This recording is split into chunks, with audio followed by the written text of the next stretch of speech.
আসসালামু আলাইকুম রহমতুল্লাহ। বিসমিল্লাহির রহমানির রহিম। সম্মানিত ভাই বোন, অনেক দুঃখ নিয়ে আপনাদের মাঝে হাজির হলাম আজকে।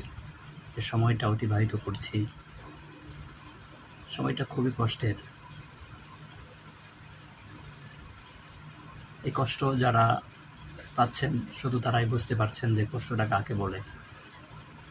আর আমরা যারা ফেসবুক অথবা টিভিতে দেখতে পাচ্ছি, ক্ষণিকের জন্য কষ্টটা আমরা গ্রহণ করছি। এটার নাম যে প্রবলেমটা হচ্ছে সেটি তারাই বুঝতে পারছে যারা সময়টা অতিবাহিত করছে। আমরা যাদেরকে প্রিয় ভাবি, প্রকৃত তারা আমাদের প্রিয় মানুষ নয়।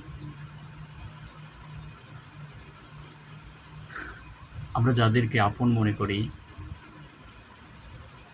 অ্যাবসলিউটলি তারা আমাদের আপন নয়। সময় চলে গেলে সবাই আমাদের বুকে লাথি মেরে চলে যায়। যে দেশে বসবাস করছি সেই দেশটা আমাদের অনেক প্রিয়,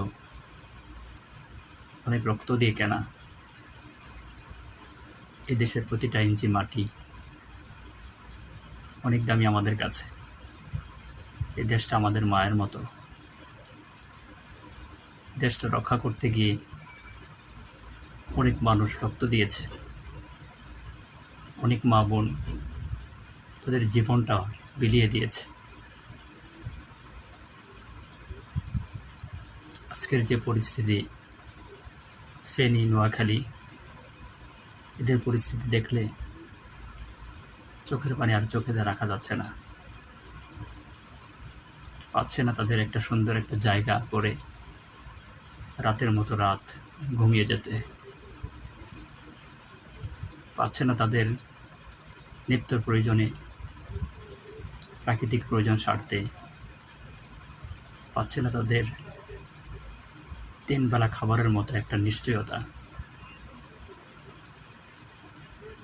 এর মধ্য দিয়ে হারিয়ে গেল অসংখ্য তাদের রক্তার্জিত টাকার সম্পদ, বাড়ি গাড়ি, পশু পাখি, এমনকি তাদের গবাদি পশুগুলো নিমিষের মধ্যেই শেষ হয়ে গেল।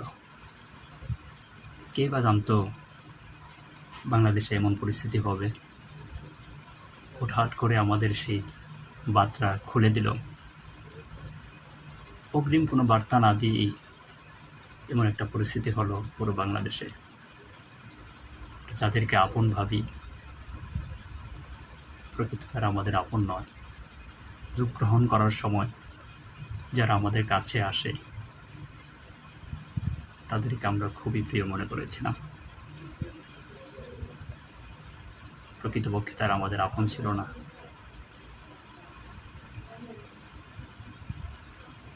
ধন্যবাদ জানাই যারা বন্যা কবলিত মানুষের জন্য মানুষের নিকটে হাত পাচ্ছেন, টাকা তুলছেন, সহযোগিতা করছেন। তাদেরকে অন্তরস্থল থেকে ধন্যবাদ জানাই। মানুষ মানুষের জন্য, জীবনের জন্য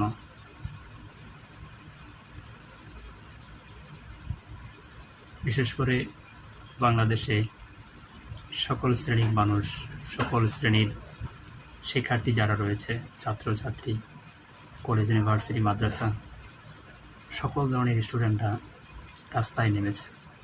প্রত্যেক অলিগলিতে দাঁড়িয়ে আছে, রাস্তার মধ্যে টাকা উঠাচ্ছে বন্যার্থদের জন্য, তাদের জীবন রক্ষা করার জন্য। যে ছাত্রগুলো পড়ার টেবিলে বসে থাকার কথা ছিল, তারা সেই পড়ার টেবিল থেকে উঠে এসে অসহায় মানুষের পাশে দাঁড়িয়েছে।